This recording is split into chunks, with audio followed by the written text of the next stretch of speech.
Shalom, selamat sore Bapak Ibu semuanya. Ya, saya ingin mengklarifikasi di awal, ya. Saya bukan hamba Tuhan yang luar biasa. Saya hanyalah hamba dari Tuhan yang luar biasa. Ya, yang luar biasa bukan hambanya, tapi Tuhannya, ya. Biarlah kita semuanya pada waktu kita dipakai Tuhan, kita selalu mengingat bahwa asal kita ini semuanya berasal dari tanah liat. Tetapi tanah liat yang tidak berarti ini ternyata bisa mengerjakan banyak hal. Itu tergantung siapa yang memegang tanah liat ini.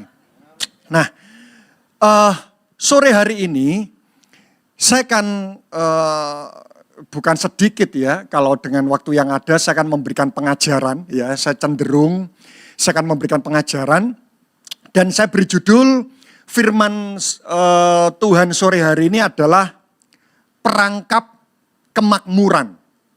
Ya, perangkap kemakmuran. Ya. Siapa yang di sini ingin hidupnya makmur? Saya ingin memastikan siapa yang tidak angkat tangan Bapak Ibu. Ya, saya percaya bahwa kita semuanya ini ingin hidup kita ini makmur. Dan sekali lagi makmur itu tidak salah. Karena jika saudara melihat perumpamaan orang Samaria yang murah hati, ya saudara pasti pernah membaca ayat itu kan, ada seseorang dirampok di tengah hutan, lalu ada imam, Lewi lewat, lalu ada orang Samaria yang murah hati. Kalau saudara membaca orang Samaria yang murah hati, itu bukan orang yang hidupnya pas-pasan. Orang Samaria yang murah hati itu hidupnya makmur Bapak Ibu.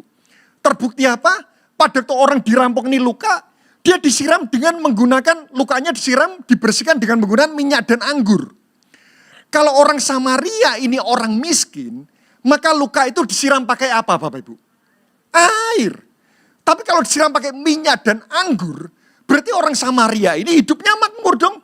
Bahkan dikatakan orang dirampok ini dinaikkan di atas keledai tunggangannya sendiri. Ini bukan keledai rental. Ini keledai tunggangan sendiri. Nah kita perlu tahu pada zaman dulu, tidak semua orang itu punya keledai. Ya kalau ada orang punya keledai itu sama seperti pada masa saat ini orang punya mobil mewah. Dan dikatakan orang dirampok ini dinaikkan di atas keledai. Saudara bisa bayangkan kalau orang Samaria ini dia pas-pasan, dia tidak punya keledai, maka bagaimana membawa dia keluar dari hutan? Wah, dipodong tidak kuat. Ya. Diseret tambah luka, mumet baru. Dan dikatakan lagi bahwa orang dirampok ini dimasukkan ke penginapan, dibayar penginapannya, dan kalau kurang ditambah. Saya tidak pernah menemukan dalam kehidupan ini, orang sebaik apapun, saya belum pernah menemukan, ada orang sebaik apapun, waktu melihat ada orang kecelakaan, ya paling maksimal, biasanya orang itu membawa ke rumah sakit. Tapi saya tidak pernah menemukan ada orang melihat kecelakaan, tiba ke rumah sakit, dibayari, kalau kurang ditambah. Ini tidak mungkin orang Samaria ini hidup pas-pasan Bapak Ibu. Bukan berarti seperti ini. Bukan berarti kita ini harus menunggu makmur agar kita menolong orang. Bukan Bapak Ibu. Kalau kita hidup pas-pasan, apakah kita tetap bisa menolong orang? Bisa. Dengan waktu, tenaga, kasih, kepedulian, itu bisa. Tetapi maksud saya seperti ini. Kita tidak menutup mata. Menolong itu juga butuh uang. Kita tidak menutup mata. Kalau kita hidup pas-pasan, ada banyak faktor penghambat untuk kita menolong orang. Bapak Ibu setuju dengan hal ini? Loh kalau kita menyekolahkan anak sendiri saja susah, bisa menyekolahkan anak tetangga atau tidak? Jangan sampai loh, ada di tempat ini, Pak, kami ini keluarga murah hati Pak. Kami tidak punya uang menyekolahkan anak kami. Uang kami pas-pasan, anak kami tidak kami sekolahkan, anak tetangga kami sekolahkan. Itu saya ragu anak tetangga itu anaknya siapa Bapak? Tidak mungkin. Tapi kalau kita ini tidak hidup pas-pasan, menolong orang itu minim faktor penghambat. Karena itu kenapa, dan permasalahan Tuhan itu adalah Tuhan kita adalah Tuhan yang kaya. Oleh sebab itu kenapa Tuhan itu setiap saat itu mencari orang-orang yang punya hati yang benar, untuk diberkati secampai makmur dalam kehidupan kita. Agar kita mudah untuk menolong orang. Tidak menutup mata. Memberi makan anak jalanan butuh uang. Merunning sebuah gereja perlu uang. Saya punya sekolah di NTT. Sekolah kami sekolah berasrama. SMA. Murid kami 100. kebutuhan sekolah kami per bulan itu 220 juta. Kami mau melangkah mulai membuat dari TK SD, SMP asrama, SMA asrama. Itu saya kalkulasi, itu butuhnya 550 juta per bulan. Itu semuanya uang semua, Bro. Dan tidak menutup mata, doa saya setiap saat, Tuhan, tolong pertemukan saya dengan orang-orang yang memiliki beban hati yang sama. Percayalah Tuhan itu, saya percaya seperti ini. Kalau kita sebagai orang tua kita kaya, apakah kita kepengen anak kita hidup miskin, Bapak Ibu? Saya percaya Tuhan itu sebenarnya ingin kita itu hidup makmur. Tapi sering kali ada banyak orang Kristen, mereka kuat miskin tapi mereka tidak kuat kaya. Duh, betul enggak Bapak Ibu? Waktu kita pas-pasan, doa kenceng. Ya. Hari Minggu terus ibadah, kenapa? Tidak ada uang buat berlibur. Ya kan, tidak ada uang buat berlibur. Jadi kemana? Ibadah ke gereja. Ya. Tapi, waktu Tuhan memberkati kita, kadang ada banyak orang Kristen. Karena itu kenapa tema-tema kuatkan dan teguhkan hatimu. Kadang-kadang tema itu tidak hanya ditujukan pada orang-orang lemah loh. Kadang-kadang orang kaya pun itu perlu dikuatkan. Karena ada banyak orang Kristen terutama. Itu kuat miskin. Tapi tidak kuat kaya. Kuat menghadapi pukulan. Tapi tidak kuat menghadapi pujian. Ya, karena itu pesan sponsor. Jangan sering memuji hamba Tuhan. Hamba Tuhan itu kadang-kadang ditampar tambah kuat. Ya, dipukul tambah kuat. Dipuji, tidak kuat Bapak Ibu. Ya ini saya mengingatkan diri saya juga. Nah, oleh karena itu kenapa hari ini saya akan menyampaikan tentang perangkap kemakmuran. Saya rindu waktu saudara hidup makmur. Saudara tidak jatuh dalam yang namanya jerat dan perangkap. Mari kita lihat Lukas 12 ayat 13. Ya. Saya melihat wajah Bapak Ibu, kok wajahnya itu ingin makmur gitu loh. Ya. Wajahnya itu pingin makmur, sama. Ya. Siapa yang di sini ingin hidup miskin? Wah, makin miskin, kita makin radikal mengikuti Yesus.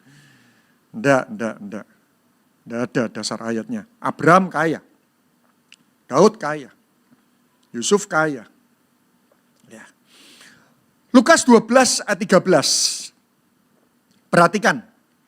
Ini ayat pembuka tentang perikop orang kaya yang bodoh. Jelas. Orang kaya bodoh. Ini Tuhan yang ngomong bodoh. Saya berdoa di tempat ini semuanya orang calon-calon orang kaya yang bijak. Ya, jangan sampai kita dikatakan kita kaya, menurut dunia kita ini pintar, tapi menurut Tuhan sebenarnya kita ini tidak pintar. Ayat 13, ya ayat pertama aja ini sudah syarat makna. Seorang dari orang banyak itu berkata kepada Yesus, Guru katakanlah kepada saudaraku. Guru katakan kepada saudaraku, supaya ia berbagi warisan dengan aku. Ini berarti orang tuanya mau bagi warisan, betul? Ya. Kira-kira Bapak Ibu kalau saudara punya saudara, Anda punya saudara 2. Orang tua kasih warisan pada anak pertama tapi tidak memberikan warisan kepada Anda. Bagaimana respon Anda? Ya, enggak berani jawab semuanya gitu. Enggak berani jawab gitu kan ya. Sama, ini yang dialami. Ada seorang itu curhat kepada Tuhan. Tuhan, ya saudaraku terima warisan dan aku tidak. Berarti orang ini sedang mengalami yang namanya iri hati, betul? Waktu saya membaca ayat pertama ini, tiba-tiba Tuhan ingatkan, hati-hati dengan iri hati. Saya tanya, siapa yang di sini pernah iri hati? Saya balik. Siapa yang di sini tidak pernah iri? Waktu saya membaca ayat 13 ini, tiba-tiba Tuhan ingatkan seperti ini. Satu-satunya dosa, kita harus hati-hati dengan iri hati. Kenapa? Karena satu-satunya dosa yang ada pada diri manusia sejak kecil, itu hanyalah iri hati. Coba, anak usia 2 tahun bisa benci enggak? Benci. Susah loh. Kikir? Enggak. Ya. Kikir, tamah? Enggak. Berkata kotor? Lu 2 tahun. Tapi iri hati. Anak usia 2 tahun bisa iri hati atau tidak? Bisa loh. Dulu aku digendong mamaku terus. Sekarang punya adik sering digendong dan aku tidak. Waktu saya baca ayat pertama ini, Tiba-tiba Tuhan ingatkan seperti, hati-hati dengan iri. Iri ini adalah salah satu dosa yang sangat mudah bertumbuh subur dalam kehidupan kita. Iri itu seperti ini. Tidak suka melihat orang lain lebih beruntung daripada diri kita. Contoh. Misal. Tiba-tiba di samping gereja KAB ini muncul gereja. Saya belum ngomong aja, saudara sudah bisa menduga saya lari kemana. Tiba-tiba muncul gereja baru, pembukaan 1000. Wah, itu hati itu enggak gampang. Saya tanya, Bapak Ibu misal punya depot mie, diberkati 1 juta per hari, itu banyak atau tidak? Banyak kan? Waktu musim pandemi, Tuhan tetap berkati konsen 1 juta per hari. Mengucap syukur. Tapi tiba-tiba, di sebelah Anda muncul lagi depot mie baru. Omsetnya 3 juta per hari. Tetap bisa mengucap syukur dengan hati yang tulus, plong, dan radikal enggak? Sulit loh. Iri itu mudah sekali bertumbuh subur. Karena itu Alkitab mengatakan, di mana ada iri hati, di situ kan muncul banyak pelanggaran-pelanggaran dan kekacauan. Bapak Ibu hati-hati dengan iri ya. Semua dosa cintakan uang. Saya ngamati, saya lupa saya pernah nyampaikan di tempat ini atau tidak. Ada 5 manifestasi dosa cintakan uang. Dan satu-satunya dosa cintakan uang yang mudah bertumbuh subur. Dan titik pertama, benih pertamanya itu selalu adalah iri hati. Iri hati itu bukan berkatnya kurang. Tapi tidak suka melihat orang lain lebih beruntung daripada diri kita. Ya, jadi sekali lagi Bapak Ibu hati-hati. Kalau Bapak Ibu suatu ketika saudara dapat warisan, saudara tidak dapat, saudara curhat kepada Bapak Gembala, saya percaya Bapak Gembala sudah bisa memberikan nasihat yang benar. Kenapa? Karena di firman ini mengatakan nanti, jangan iri. Ya, engkau dapat warisan, aku tidak. Tenang, berkat itu dari Tuhan. Ya, yang amin cuma 4. Yang lain, jangan beriri. Ayo Bapak Ibu, hati-hati dengan iri. Baru ada, Anda sudah pelayanan lama seperti tidak naik-naik. Barusan datang orang baru langsung dinaikkan. Nyanyi gak jelas. Ya, itu tidak gampang. Hati-hati ya dengan iri ya. Hati-hati dengan iri. Kita sungguh-sungguh ikut Tuhan, 10 tahun sepeda motor terus. Ada orang baru bertobat, dapat hadiah undian rumah. Oh, itu tidak gampang. Yuk, di awal ini Tuhan ingatkan, jangan iri. Iri itu mudah sekali bertumbuh subur. Ya, karena itu kenapa tadi saya tanya, siapa yang tidak pernah iri? Kalau ada angkat tangan, ini berarti melewati masa kecil. Nah, kita lihat terus berikutnya 14. Tetapi Yesus berkata kepadanya, saudara, siapakah yang telah mengangkat aku menjadi hakim atau pengantar atas kamu? Katanya lagi kepada mereka, berjaga-jagalah dan waspadalah terhadap segala ketamakan. Ya, berjaga-jaga. Jadi tidak ada orang yang kebal terhadap ketamakan itu, tidak ada. Ya, dulu minta sepeda motor, kasih sepeda motor minta mobil, punya mobil minta 2. Ya, punya mobil 2 minta helikopter. Ya. Punya helikopter minta pesawat sendiri, ya, punya pesawat sendiri minta posisi, ya, berjaga-jaga terhadap segala ketamakan. Sebab walaupun seorang berlimpah-limpah hartanya, hidupnya tidaklah tergantung daripada kekayaannya itu. 16. Kemudian ia mengatakan kepada mereka suatu perumpamaan, katanya, ada seorang yang kaya, tanahnya berlimpah-limpah hasilnya. Ia bertanya dalam hatinya, apa yang harus aku perbuat? Sebab aku tidak punya tempat di mana aku menyimpan hasil tanahku. Lalu katanya, inilah yang akan aku perbuat. Aku akan merombak lumbung-lumbungku. Dan aku akan mendirikan yang lebih besar. Dan aku akan menyimpan di dalamnya segala gandum dan barang-barangku. Sesudah itu aku akan berkata kepada jiwaku, jiwaku ada padamu banyak barang. Ya. Tertimbun untuk, wah ini simpenannya ngeri. Ya. Beristirahat, makan, minum, pensiun dini. Dan bersenang-senanglah. 20, ngeri. Ini kalau Tuhan sudah tidak punya alasan memberkati seseorang, ya, buat apa kamu hidup di muka bumi ini? Hanya mengurangi oksigen aja. Nah, ayat 20 ini Tuhan bilang. Tetapi firman Allah kepadanya, hai engkau orang Kaya, tapi bodoh. Pada malam ini juga jiwamu akan diambil daripadamu. Dan apa yang telah kau sediakan? Untuk siapa itu nanti? Demikianlah jadinya orang mengumpulkan harta bagi dirinya sendiri jikalau ia tidak kaya di hadapan Allah. Nah, saya menemukan di ayat 15-21 itu ada 5 perangkap kemakmuran. Ada 5 perangkap kemakmuran. Yang pertama, perangkap pertama. Izinkan saya mengulang lagi ayat 15. Ya. Nanti setiap poin saya akan memberikan aplikasi-aplikasi yang betul-betul mudah dipahami sehingga kita bisa langsung evaluasi. Katanya lagi kepada mereka, berjaga-jaga dan waspadalah terhadap segala ketamakan. Sebab walaupun seorang berlimpah-limpah hartanya. Dikatakan apa Bapak Ibu? Perhatikan ini. Hidupnya tidaklah tergantung daripada kekayaannya itu. Catat, ingat, tanamkan. Yang pertama, perangkap kemakmuran yang pertama. Yang pertama, atau ciri orang kaya bodoh yang pertama. Orang kaya yang menggantungkan hidup pada kekayaan. Sama-sama katakan sama saya, orang kaya yang menggantungkan hidup pada kekayaan. Wow, saya percaya waktu saya menyampaikan hal ini, Bapak Ibu pasti akan mengatakan amin. Karena firman ini, ayat ini, prinsip ini sudah sering kali Bapak Ibu dengar.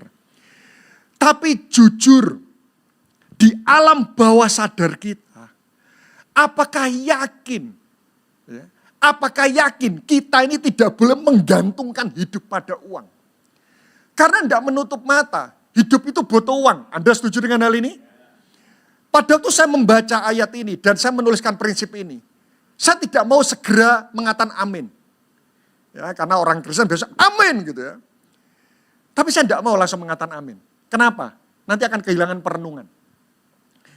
Kalau saya katakan ini kepada orang di luar sana yang bukan Kristen, Pak, jangan menggantungkan hidup pada kekayaan. Dia bisa langsung terima atau tidak? Sulit. Karena itu kenapa waktu saya membaca ayat ini, saya langsung bergumul dulu. Tuhan, apa salahnya menggantungkan hidup pada kekayaan? Anak saya kembar Bapak Ibu. Ya, setiap kali sekolah. Dulu ada yang bilang, Pak, kalau kepengen punya anak 2 tolong diatur. Jangan 3 tahun. Ya, karena naiknya bersamaan. Anak saya selisihnya cuma 1 menit. Sekali masuk 2. Setelah ini masuk SMP. Waduh Bapak Ibu sekarang uang masuk sekolah. Itu ngeri. Termasuk sekolah Kristen. Itu ngeri semuanya.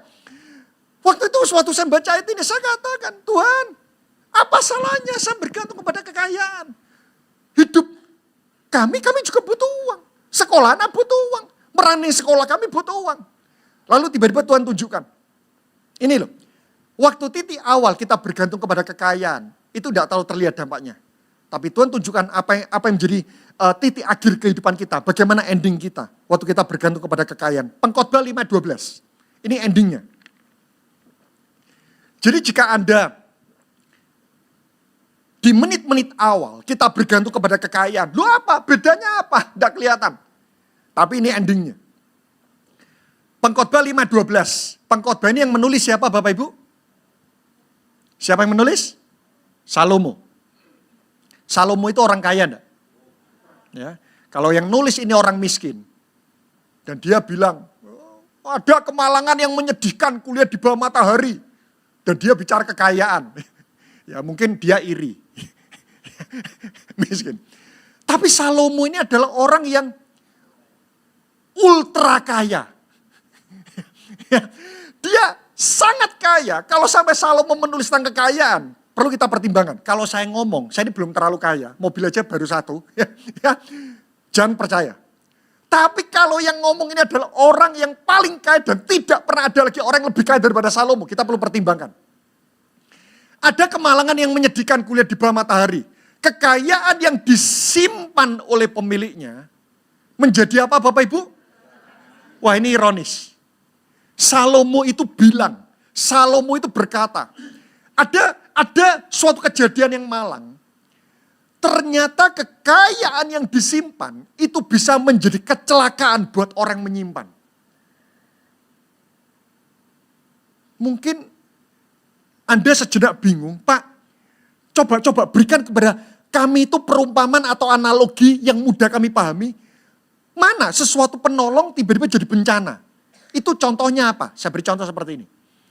Siapa yang di sini ibu-ibu yang sudah menikah dan suami Anda masih tetap ada, masih hidup maksud saya. Tolong angkat tangan. Tolong ngaku ya, ngaku. Ya, ngaku tidak ada harapan buat saudara untuk tolak kanan kiri. Ya. Oke? Saya tanya, ibu-ibu. Jawab secara jujur dan cepat. Boleh tidak suami Anda punya teman wanita? Boleh? Boleh. Ya jangan terlalu posesif seperti itulah ya. Ya mulai besok kamu hanya punya teman pria. Oh itu ngeri loh. Untung sekarang zamannya Instagram ya.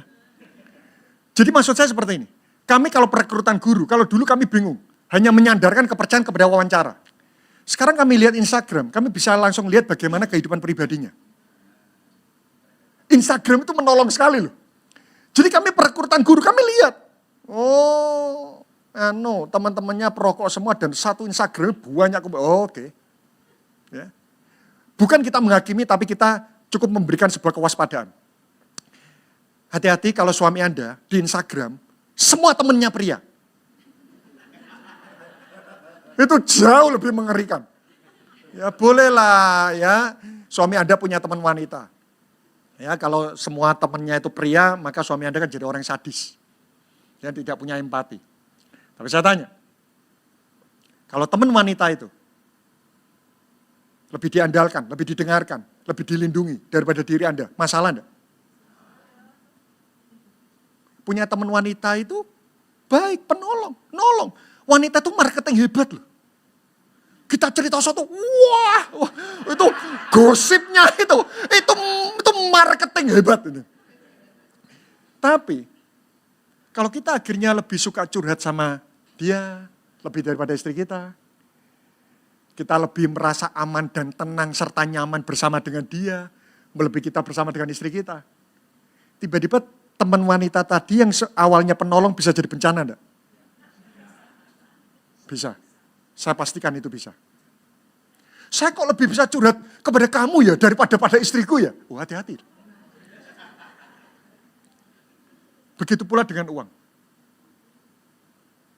Uang itu penolong yang baik. Saya doakan saudara itu hidup makmur betul. Sampai nolong orang itu tidak butuh bergumul. Tuhan, butuhkah aku menolong dia? Itu kalau uang kita banyak. Sudah gitu kan.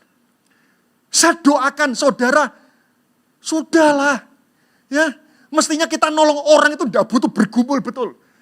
Kenapa kita bergumul? Bukan karena kita ini tidak murah hati, tapi karena memang mungkin hidup pas-pasan. Sekali lagi uang itu penolong yang baik. Tapi kalau kita akhirnya mengandalkan uang, tiba-tiba uang itu bisa menjelma menjadi sebuah bencana dan itu akan menghancurkan kehidupan kita. Karena itu kenapa salah satu doa saya, ya, tentu saja selain doa Yabes, ya, itu kalau saudara pencipta lagu tolong nanti kalau memungkinkan 5 poin ini jadikan tambahan lagu doa Yabes. Ya, karena doa Yabes tidak menyiratkan 5 hal ini. Doa saya, Tuhan, jangan sampai uang itu bisa memberikan rasa aman dalam hidupku. Bapak Ibu, kalau boleh saya bersaksi sebentar. Saya ini, dulu waktu kecil saya ini sangat pelit. Sangat pelit. Kenapa? Karena saya berasal dari keluarga pas-pasan. Saya sering cerita di doa malam, tanpa saya perlu cerita lagi. Sehingga orang tua saya selalu memberikan kepada saya 2 pesan. Pertama, hidup itu berat, karena itu kenapa kau harus kerja keras. Yang kedua, engkau harus mahir dalam hal mengelola uang. Mulai SD kelas 6, saya sudah punya pembukuan keuangan. Tidak ada yang mengajari. Saya sudah punya rencana anggaran biaya. Mulai SD kelas 6. Saya punya pemasukan pengeluaran. Uang saku saya ingat masih Rp100 waktu itu. Dan saya belanja setiap hari maksimal Rp50. Kenapa? Agar setiap hari saya bisa menabung. Kalau hari ini saya belanja 100, besok saya tidak akan jajan. Sedikit pun saya tidak akan jajan. Saya cukup ahli untuk mengencangkan ikat pinggang saya. Ya, saya cukup ahli, terbukti kan sampai saat ini. Ya, saya betul-betul atur keuangan saya dengan baik. SMP saya ini sudah bekerja. Ya. Orang pelit itu kan mengandalkan hidupnya pada uang, tidak menutup mata. Mulai SMP saya bekerja, SMA. Saya sekolah di St. Louis, saya sudah pegang 3 pekerjaan. Kuliah, saya pegang 5 pekerjaan. Waktu setelah saya lulus kuliah, saya pegang 11 pekerjaan. Saya pernah cerita di tempat ini. Sampai jual beli mobil pun saya harus sudah lakukan. Saya kontraktor, saya bekerja di developer, saya arsitek, saya juga punya pabrik, saya punya usaha mebel, bukan pabrik lah. Saya punya usaha mebel, saya juga ambil teh, cangkir kopi coklat dari Maluku, saya jualan daster, saya jual spring bed, saya jual voucher, saya pegang 11 pekerjaan Bapak Ibu. Saya termasuk juga saya jual beli mobil. Dan target saya tetap melayani Tuhan, target saya Tuhan setiap tahun, income saya harus naik 100%. 100%. Karena saya berpikir waktu saya masih muda, kebutuhan masih sedikit. Saya harus bekerja keras. Karena makin saya tua, kebutuhan makin banyak, tenaga makin berkurang. Setiap hari saya pulang itu setengah 11, setengah 12 malam. Pagi jam 7 sampai jam 4, saya kerja di kantor, developer. Saya pulang, saya keliling proyek-proyek saya sendiri. Saya datang ke Perak, saya beli itu celana jean Levi's dan sebagainya. Setiap malam saya pulang setengah 11 sampai setengah 12 malam. Dan betul, income saya tiap tahun saya naik 100%. Bertahun-tahun Tuhan berkati. Sampai satu titik, saya ditipu orang. 70% tabungan saya selama 16 tahun, saya tabung mulai SMP itu diberi habis. Saya doa Tuhan, saya salah apa? Saya tidak pernah nipu. Loh, saya kuliah, saya tidak pernah titip absen. Saya tidak pernah titip absen, apalagi nyontek. Saya sama bertobat kelas 1 semester 2. Saya tidak pernah nyontek sedikit pun. Apalagi bicara uang, saya tidak pernah nipu. Jangankan uang suap, uang terima kasih saja saya kembalikan ke perusahaan. Uang terima kasih loh. Saya sangat berintegritas di areal keuangan, sangat berintegritas. Nah, tapi waktu itu saya ditipu teman. Saya tanya, Tuhan saya ini salah apa? Sampai satu titik akhirnya, perlu waktu proses kehidupan 6 bulan untuk saya bisa mengampuni. Singkat cerita saya mengampuni. Dan setelah saya mengampuni, saya memberkati orang tersebut. Dan ternyata apa yang diambil oleh orang tersebut, dikembalikan Tuhan dalam waktu 4 bulan. Dan itu 1,5 kali lipat. Tapi tolong tepuk tangannya jangan terlalu keras. Karena nanti saudara langsung mengamini saudara yang pernah ditipu. Langsung, 1,5 kali lipat. Ya, tolong. Tidak selalu, story-nya seperti ini. Tidak selalu. Nah, setelah itu saya kata, wah Tuhan itu Jehovah Jireh. Tuhan itu adil. Loh, saya kerja 16 tahun 70% dikembalikan dalam waktu 4 bulan. 1,5 kali lipat. Loh, tahu gini, curilah terus uang saya. nah, saya kumpulkan. Saya pernah cerita tempat ini. Lalu suatu ketika anak saya kena prematur. Mata hampir buta setelah operasi minus 30. Jantung ini berlubang, usus melorot hernia. Dua-duanya prematur semua. Kami habis-habisan lagi. Kami lalu itu semua dengan baik. Dan suatu ketika tahun 2019 akhir, istri saya kena tumor otak. Kami habis-habisan lagi. Sampai satu titik, Tuhan, kenapa ya? Diberkati, habis. Diberkati, habis. Tuhan kan pasti punya maksud dong. Iblis pencipta masalah. Tuhan pengguna masalah. Tuhan itu bisa menggunakan masalah yang diciptakan iblis. Itu untuk kebaikan kita. Karena itu waktu saudara mengalami masalah, jangan buru-buru yang cepat lepas dari semua masalah. Tanyalah apa maksud Tuhan di balik masalah. Karena Tuhan selalu punya maksud. Dan waktu saya bertuhan, saya salah apa sih? Kumpulkan uang habis. Dan tiba-tiba Tuhan ingatkan. Dulu kamu pelit. Aku izinkan semuanya yang terjadi sampai satu titik. Uang itu tidak bisa lagi memberikan rasa aman dalam hidupmu. Karena tidak menutup mata. Fair. Kita ini makin punya banyak uang, makin percaya diri menghadapi masalah. Betul atau tidak? Heran. Itu kalau uang banyak, menghadapi masalah. Kok lebih percaya diri ya? Berarti apa pondasi hidup kita? salah satu ciri-ciri orang menggantungkan diri pada kekayaan. Waktu saya, ini saya percepat aja. Saya coba merenungkan sampai detailnya aplikasi terkecil. Ini salah satu contohnya, ciri-cirinya. Uang. Jadi refleks awal yang kita butuhkan waktu kita menghadapi masalah. Jadi heran ya. Manusia itu cenderung waktu menghadapi masalah, itu refleksnya itu uang dulu. Saya beri contoh, perkataan orang-orang yang refleksnya uang. Waktu menghadapi masalah, perkataannya seperti ini. Butuh berapa sih? Butuh berapa? Wah, 5 juta aja loh. Bayar. Dulu waktu kita tidak punya uang, kalau menghadapi masalah, yang keluar dari mulut kita apa? Kelihatannya saya salah bertanya. Wajah Bapak Ibu tidak pernah tidak punya uang kelihatannya.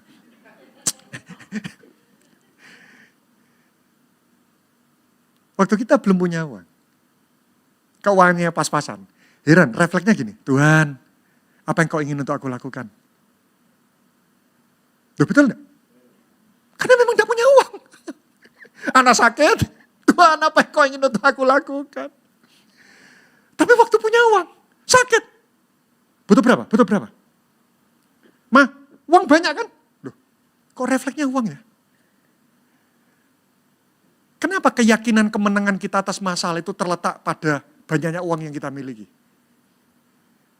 Karena itu kenapa Tuhan izinkan kita mengalami masalah-masalah yang tidak bisa diselesaikan dengan uang. Sakit penyakit, bencana, tiba-tiba Anda tidak salah, tiba-tiba ditipu seperti yang saya alami. Lu saya tidak pernah ditipu, tapi ditipu. Saya tidak pernah nipu, tiba-tiba kok ada orang nipu gitu. Ya, sakit penyakit. Tujuan Tuhan satu. Agar uang tidak bisa memberikan rasa aman dalam hidup kita. Sampai satu titik. Berapapun uang yang kita miliki. Kita selalu merasa tidak bisa apa-apa setiap kali menghadapi masalah tanpa penyertaan Tuhan. Yang pertama, orang kaya yang menggantungkan hidup pada kekayaan.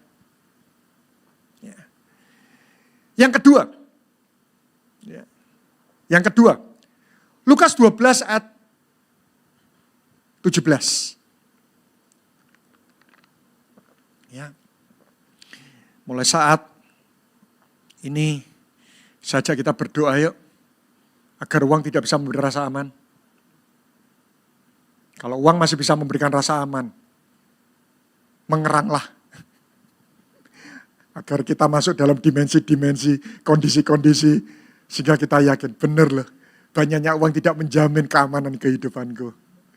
Itu kalau seseorang sudah sampai titik seperti ini, wow, itu sama suami istri, ya sama istri sama suami, itu jarang sekali tengkar cuma gara-gara masalah uang. Saya menemukan ada banyak suami, sudah istrinya kecapean, kamu harus kerja, kebutuhan kita banyak. Itu sudah istri betul-betul tidak bisa apa, capek betul. Harus kerja. Hanya untuk sebuah kesejahteraan, akhirnya rasa cinta terhadap pasangan itu bisa luntur juga. Lukas 12 ayat 17. Coba hitung berapa banyak kata-kata aku. Ia bertanya dalam hatinya, apakah yang harus aku perbuat? Sebab aku tidak punya tempat di mana aku dapat menyimpan hasil tanahku. Lalu katanya, inilah yang akan aku perbuat. Aku akan merombak lubung-lubungku. Dan aku akan mendirikan yang lebih besar. Dan aku akan menyimpan di dalamnya segala gandum dan barang-barangku. Sesudah itu aku akan berkata kepada jiwaku, jiwaku ada padamu banyak barang. Tertimbun untuk bertahun-tahun lamanya. Wow, tenang aja. Beristirahatlah, makanlah, minumlah dan bersenang-senanglah. Lalu 20. Tadi kita sudah baca firman Allah, hai engkau orang bodoh. Pada malam ini juga jiwamu diambil daripadamu dan apa yang telah kau sediakan untuk siapakah itu nanti. Yang kedua. Ada berapa banyak kata-kata aku tadi? Ada yang sempat menghitung? 14. Ya. Coba nanti saudara hitung. Kalau tidak 13 ya 14. Aku. Apa mana yang bisa kita ambil? Ya. Yang kedua, perangkap kemakmuran yang kedua. Egois. Orang kaya yang egois. Bapak Ibu, boleh saya berkata agak keras sedikit? Bukan intonasinya? Bukan masalah intonasinya? Jangan tersinggung ya. Nanti kalau tersinggung, kasih present worship tentang pengampunan deh. Banyak orang kaya berpikir, kalau saya sudah menabur, itu sudah cukup bukti saya melayani Tuhan. Bapak Ibu, ada banyak orang punya stereotip gini. Atau gini, setuju enggak? Melayani itu artinya berkorban. Ya, melayani itu artinya berkorban. Buat orang berkekurangan, ya, menabur uang, itu adalah pengorbanan yang luar biasa. Tapi buat orang kaya, nabur uang itu gampang. Kami sampaikan, kami mentoring, kami muridkan beberapa orang-orang yang cukup makmur di gereja kami. Karena ada banyak gereja punya stereotip begini, sudah enggak apa-apa, kamu enggak punya waktu, tabur aja uangmu. Gitu. Ya. Buat gereja, uang Anda berharga. Tapi buat Tuhan, saya tanya, apa yang paling berharga bagi orang yang kaya? Apa? Apakah uang? Melepaskan itu gampang. Apa? Buat orang kaya yang paling berharga dari mereka, melebihi uang itu apa? Waktu dan tenaga. Karena itu, saya memberi pesan kepada orang-orang yang makmur tempat ini. Tidak cukup kita cuma nyumbang di gereja. Kalau orang berkekurangan, dia getol bekerja untuk mencukupi hidupnya sampai tidak ada waktu melayani Tuhan. Oke lah, saya paham. Karena melayani keluarga ini juga termasuk melayani Tuhan. Tapi kalau kita sudah punya simpenan banyak, tapi tetap kerja, dan tidak punya waktu untuk melayani Tuhan, jangan-jangan kita juga terjebak dalam perangkap kemakmuran yang kedua. Orang kayak egois. Sudah, gereja butuh apa sih? Aku kasih. Tapi tolong jangan sentuh waktuku. Tidak bisa. Buat orang berkekurangan, uang itu sangat berharga. Karena itu kenapa janda miskin memberikan 2 peser. Tuhan mengatakan, apa yang kau persembahkan itu melebihi orang kaya. Tapi buat orang kaya, yang paling berharga waktu Anda melayani itu adalah Anda memberikan waktu dan tenaga. Tidak cukup cuma nabur uang. Tidak cukup. Sekali lagi buat gereja, uang Anda berharga. Tapi buat Tuhan, waktu dan tenaga yang Anda berikan, mimpin komsel, gitu. Wah ikut melayani. Saya asyar tempat kami, pemimpin pun kadang jaga parkir. Saya punya gembala Pak Budi Utomo. Itu kalau enggak lagi kota, jaga parkir. Itu orang-orang berduit. Saya nyanyi enggak bisa, khotbah enggak bisa. Saya cuma bisa berdiri. Apa? Selain asyar, kan enggak mungkin asyar 40. Itu semua orang akhirnya enggak masuk-masuk. Parkir. Ya. Ini yang kedua ini, dia enggak punya waktu. Jangan sampai, ayo yang belum melayani Tuhan yuk. Apalagi kalau Bapak Ibu sudah punya simpenan, uang masih banyak. Ayo melayani, enggak bisa Pak, kerja. Jangan sampai ranjang rumah sakit dan waktu-waktu terakhir itu menjadi momen KKR yang membuat kita menyesali atas sesuatu hal yang belum kita lakukan dalam kehidupan kita. Itu kalau sudah di ICU, waktu Anda sisa 1 minggu. Loh, aku mau melayani Tuhan. Gak iso, angel. Iku butuh anugerah khusus. Yang sehat. Nggak cukup cuma uang kita loh. Jangan dikira kita sudah menabur 1 miliar buat gereja, dan itu menggantikan waktu dan tenaga kita untuk melayani Tuhan. Enggak. Apalagi kita nabur motivasinya uang. Wah, gereja itu butuh uang. Maaf. Kekayaan kita dengan tambang emas di Freeport lebih kaya mana? Tambang berlian di Brasil? Maaf, Tuhan tidak butuh uang Anda.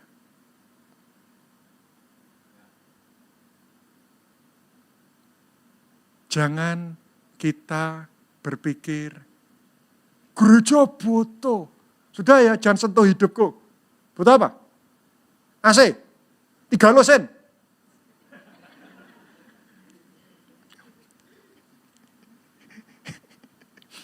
Itu 1 kilo di Freeport. Yuk. Gereja tidak pernah didesain membuat jemaat yang datang hanya duduk, dengar, dan dikhotbahin setelah itu pulang.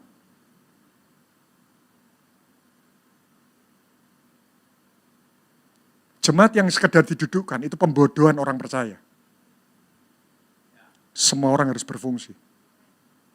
Jangan sampai waktu kita sudah tidak bisa apa-apa, kita menyesali atas sesuatu yang belum kita lakukan di hadapan Tuhan. Orang kaya yang egois. Ya. Yang ketiga, saya maksimal 9 menit lagi selesai deh. Yang pertama, orang kaya yang menggantungkan hidup pada kekayaan. Yang kedua, orang kaya yang egois. Ya. Yang ketiga, Pengkhotbah 6 ayat yang pertama.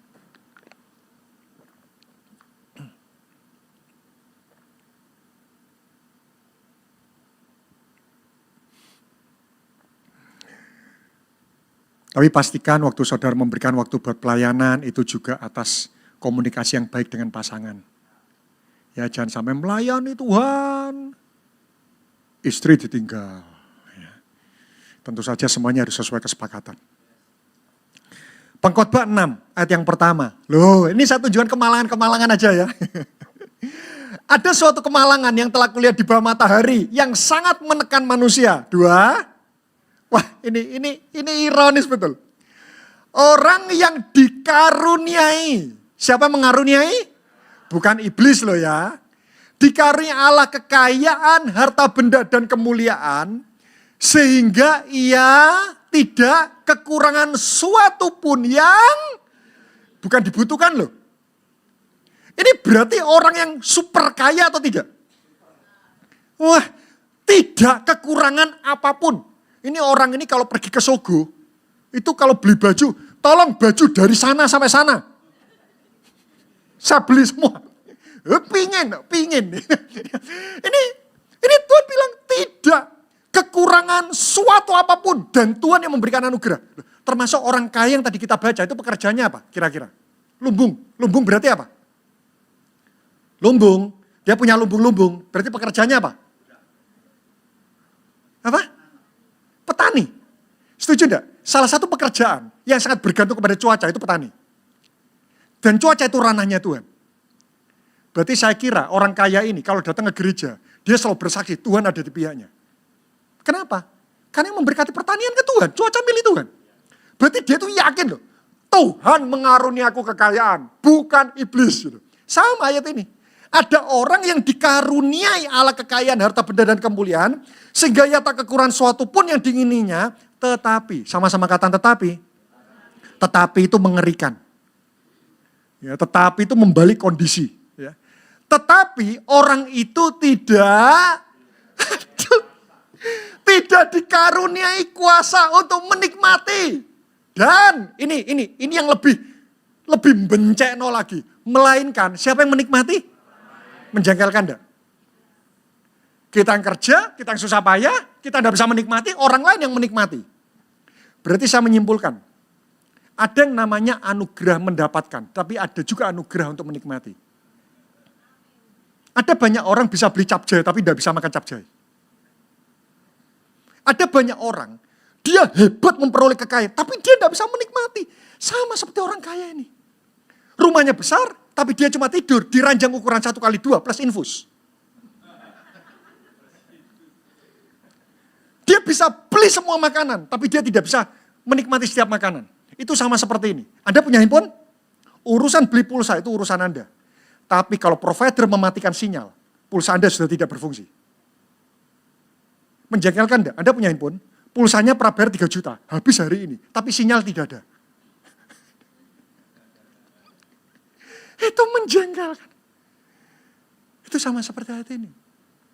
Ada orang dikarunia kekayaan loh. Tapi tidak punya kuasa menikmati. Berarti jangan cuma minta kuasa memperoleh. Tapi mintalah kuasa menikmati.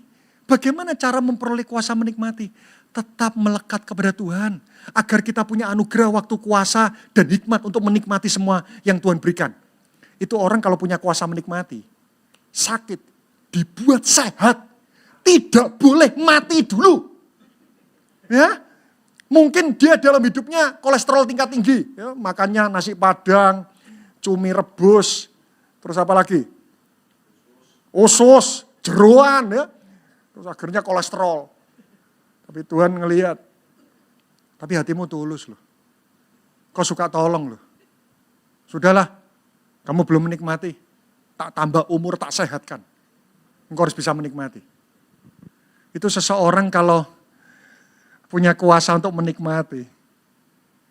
Saudara sakit dibuat sehat. Umur kita pendek ditambah sama Tuhan. Saya punya teman, hatinya sangat misi sekali. Dia itu kalau terima berkat, ngeri. Dia kalau terima berkat, dia tidak langsung bilang gini, oh terima kasih, berkat dari Tuhan. Enggak. Dia setiap kali terima berkat, dia tak Tuhan gini, Tuhan, berkat ini memang Tuhan berikan untuk aku atau aku ini hanya sekedar perantara untuk kuberikan sama orang lain. Waduh, ini hatinya misi betul. Suatu ketika dia khotbah di sharing di acara Full Gospel, menit ke-15 tiba-tiba dia pingsan. Dan waktu dibawa ke dokter kaget. Kebuntuan jantung itu mencapai 95 atau 98%. Itu harusnya sudah meninggal. Tapi tidak mati. Dokter bingung, kenapa? Karena jantungnya, di mana itu ada kebuntuan, tiba-tiba jantung ini ditumbuhi seperti serabut-serabut pembuluh darah sebesar rambut. Itu banyak sekali. Sehingga kebuntuan itu seolah tidak berfungsi sehingga jantung ini tetap bisa normal. Dalam sejarah medis, tidak pernah ada jantung itu diliputi pembuluh darah seperti rambut yang sedemikian banyak. Itu tidak pernah ada dalam sejarah medis. Saya tahu kenapa ini terjadi. Tuhan tidak rela, dia meninggal duluan. Hatinya sangat misi. Mari Bapak Ibu, hari ini tetap melekat kepada Tuhan. Tetap melayani Tuhan. Agar jangan sampai apa untungnya? Gaji 50 juta, tapi pengeluaran 45 juta. Yang satu ngucap syukur, menikmati, gajinya 10 juta. Tapi tidak ada pengeluaran yang berarti. Yang satu kerja, gaji 50 juta. Tapi diberi truk nabrak, petir nyambar. Itu ada aja. Pencuri mau ngambil mobilnya orang, tiba-tiba mobilmu yang diambil gitu ya. Pengeluaran 40 juta. Sama-sama 10 juta. Yuk, kadang kita ini merasa berkat itu sesuatu yang kita terima.